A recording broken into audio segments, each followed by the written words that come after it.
நன்னானா அப்படி ஒரு பாடினாரு. சார் 100 சார் அப்படின்னு 100 வாட்டி சொன்னார். அது சார் 100 வாட்டி சார்னு சொன்னேன். 3வது வாட்டி சொன்னார். உடனே நான் லிரிக்ஸ் சொன்னேன். ஆரடி காத்திருக்கு ஆத்தாளை உனக்கு சீக்கிரமா போய் சேரு சியானோட துணைக்கு அப்படி சொன்ன உடனே ஃபோனை வச்சுட்டாரு. எனக்கு என்ன பையனா ஃபோனை வச்சுட்டு பாட்டு இல்லைன்னு சொல்லிடுறாரு அப்படின்னா டேரக்டருக்கு ஃபோன் பண்ணியிருக்காரு.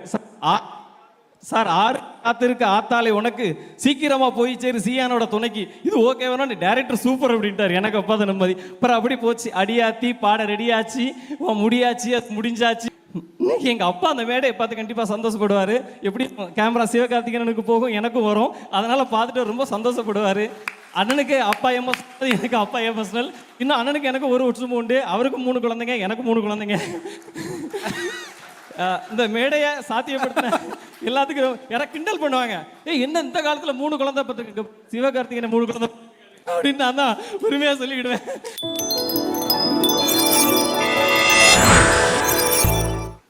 அனைவருக்கும் வணக்கம். ஒரு கேக்குதா? 2016 காஞ்சிபுரத்தில் கைலாங்கடை வியாபாரம் தெருவா பார்த்துக்கிட்டு இருந்தேன்.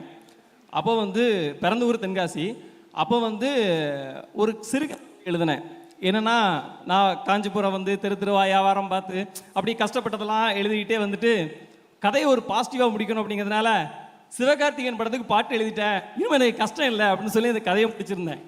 ஒன்றும் என் தம்பிலாம் ஃபோன் போட்டு ஏல இன்னும் சிவகார்த்திகேயன் படத்துக்கு பாட்டு எழுதியா சொல்லவே இல்லை அப்படின்னு அவன் கேட்டான். இல்லை கதையை ஒரு முடிக்கணும்லா, அதுக்காண்டி தான் எழுதினேன், ஆனால் நடந்தாலும் நடக்கும் அப்படின்னு சொன்னேன்.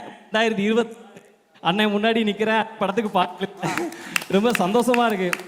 அதான் இது இடையிலே வாய்ப்பு கேட்க தப்பா நினைக்காதுங்க. அண்ணன் தயாரிச்ச படத்துக்கு எழுதிட்டேன், அப்படி நடிக்க படத்துக்கு எழுதிட்டேன். என் வண்டி அப்படி கொஞ்சம் மாதிரி கண்டிப்பா அப்படி போயிடும் அப்படின்னு நினைக்கிறேன். இது ஒரு பெரிய கனவு. இதுக்கு 10 வருஷம் சாதாரணமாக சொல்லிடுறோம். இந்த மேடையிலேருந்து மீடியா தான் நமக்கு கலைவாசலுக்கு தலைவாசல் மீடியா. அங்கேருந்து இங்கே வர்றதுக்குள்ள பெரிய ப்ராசஸ் இருக்குது.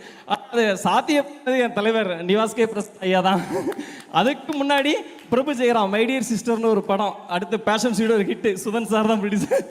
அந்த படத்தில் பாட்டு எழுதும்போது நிவாஸ் தான் சிவகுமார் பிரதருக்கு ஃபோனை போட்டு இந்த மாதிரி ஜெகன்னு ஒரு பையன், ஜெகன் கவிராஜ், திருநெல்வேலி தென்காசி மாவட்டம், இந்த மாதிரி ஒரு கிராமத்துலேருந்து வந்திருக்கான், நல்லா நீங்கள் அவருக்கு முதல்ல ஒரு வாட்டி பேசுங்க அப்படின்னாரு.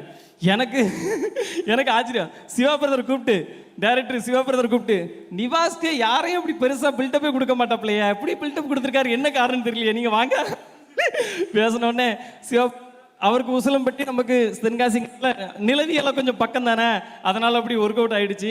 அப்போ பாட்டுக்கான ப்ராசஸ் ஆரம்பிச்சுது.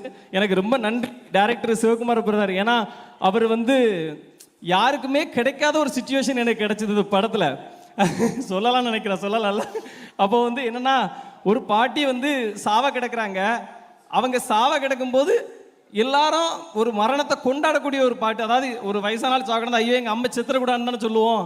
ஆனால் சாவுன்னு சொல்கிற மாதிரி ஒரு சிச்சுவேஷனு. எனக்கு கொஞ்சம் வில்லேஜ் வார்த்தைலாம் வேணும் அப்படின்னு சொன்னாங்க. உடனே நிவாஸ் சார் அதை ஃபோனில், நான் நிவாஸ் சார் எப்போ ஃபோன் போட்டாலும் ஃப்ரீயாக இருக்கீங்களான்னு கேட்பறேன். நான் உடனே ஃப்ரீயாக இருக்கேன்னு சொல்லிடுவேன், நான் பேசிட்டு சொல்லவே மாட்டேன். அப்போ நான் ஒரு பைக்கில் வந்துக்கிட்டே இருந்தேன், ஃபோன் பண்ணி ஜெகன் ஃப்ரீயாக இருக்கீங்களா சார்? ஃப்ரீயாக தான் சார் இருக்கேன். அப்போ இதுதான் டியூன், ஒரு ரேப் மாதிரி ஆரம்பிக்கிறோம். அப்புறம் அதுக்கு அடுத்து அப்படியே நம்ம கொண்டு போகிறோன்னே ராதிகா மேடம் ஹீரோயின், நாங்கள் அவங்களுக்கு அண்ணி யார் அப்படின்னு சொல்லுவோம். ஏன்னா சரத்குமார் சாருக்கு எங்களுக்கு அப்படி ஒரு எமோஷனல். அப்போ ஃபோனில் சொல்கிறாரு நிவாஸ் சார், தன்னன் நானா நனனா தன்னை நன்னன் நானா நனனா தன்னன் நானா நனனா தன்னை நன்னன் நானா நனனா அப்படி சொல்கிறாரு.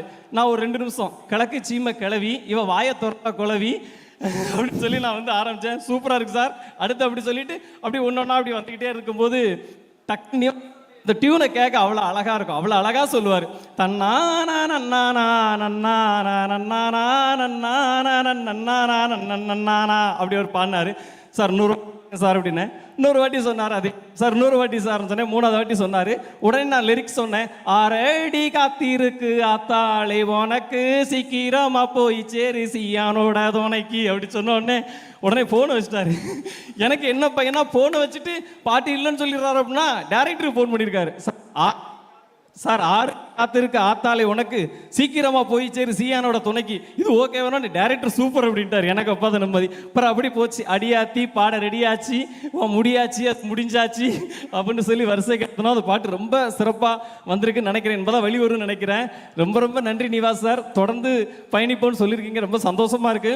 அப்புறம் அம்மா தாயை போற்றி உன்னை கண்டோம் தெய்வ காட்சி முதல் பாட்டுக்கு அப்படி கான்ட்ராஸ்டான இன்னொரு பாட்டு கொடுத்தாரு. அந்த பாட்டை எழுதுக்கு ரொம்ப மகிழ்ச்சியான ஒரு அனுபவம். எனக்கு இன்னைக்கு எங்கள் வீட்டில் ஒரு தங்கச்சி சொன்னாங்க, எங்கள் அம்மா இல்லை, அவங்க பார்த்தா ரொம்ப சந்தோஷப்பட்டிருப்பாங்கட்டு. காட் கிரேஸ் எனக்கு எங்கள் அப்பா இருக்காரு. ஏன்னா எங்கள் அப்பா வந்து 15 வருஷத்துக்கு முன்னாடி சென்னையில் என்னை கூட்டி வச்சுட்டு அவ்வளோ அவமானப்பட்டார் சினிமாவுக்கு வரதேக்காண்டி. இன்னைக்கு எங்கள் அப்பா அந்த மேடையை பார்த்து கண்டிப்பாக சந்தோஷப்படுவார். எப்படி கேமரா சிவகார்த்திகேயனுக்கு போகும், எனக்கும் வரும், அதனால் பார்த்துட்டு ரொம்ப சந்தோஷப்படுவார். அண்ணனுக்கு அப்பா எமோஷனல், எனக்கு அப்பா எமோஷனல். இன்னும் அண்ணனுக்கு எனக்கு ஒரு ஒற்றுமை உண்டு, அவருக்கும் 3 குழந்தைங்க, எனக்கும் 3 குழந்தைங்க. இந்த மேடையை சாத்தியப்படுத்தின எல்லாத்துக்கும் யாராவது கிண்டல் பண்ணுவாங்க, என்ன இந்த காலத்தில் 3 குழந்தை பார்த்துருக்கு, சிவகார்த்திகேயன் 3 குழந்தை அப்படின்னு நான் தான் உரிமையாக சொல்லிக்கிடுவேன். அதனால் இந்த மேடையை ரொம்ப அற்புதமாக ஆக்கி தந்த எல்லாத்துக்கும் ரொம்ப நன்றி. யாராவது விட்டுருந்தேன்னா தப்பாக நினைக்காதுங்க. இது ரொம்ப பெரிய மேடை. சுரேஷ் சந்திரா சார், நாசர் சார் சொன்னாங்க, தம்பி பெரிய மேடை கிடச்சிருக்கு, நீ ரொம்ப பேசக்கூடாது, உன்னையே தான் பேசணும் அப்படின்ட்டு. ஆனால் ரொம்ப பேசிட்டேன், தப்பா நினைக்க வேண்டாம். அப்புறம் எஸ்கே ப்ரொடக்ஷனில் நம்ம கார்த்திகேயன், ரகுல் பிரதர் எல்லாத்துக்கும் ரொம்ப நன்றி. ஃபோன் பண்ணி முந்தின பாட்டுக்கு எவ்வளோ வாங்கினீங்கன்னு கேட்டாங்க. பேஷன் ஸ்டுடியோவில் வாங்கினா சொன்னேன், எதுவுமே சொல்ல போட்டு விட்டாங்க. அப்போ தான் யோசித்தேன், ஒரு 20,000 ரூபா எக்ஸ்ட்ரா கேட்டிருக்கலாமேன்ட்டு. பரவாயில்ல, அடுத்த வாட்டி அது வந்து நடக்கும்னு நினைக்கிறேன். அனைவருக்கும் அன்பு நன்றியும். நீங்கள் 2 பேருக்கும் எப்போ டைம் இருந்துச்சுன்னா ரியாலிட்டி ஷோவில் கூட நீங்கள் 2 பேரும் ஜட்ஜாக போகலாம். 3 எபிசோட் நீங்கள் 2 பேர் பண்ணி கொடுத்துருவீங்க.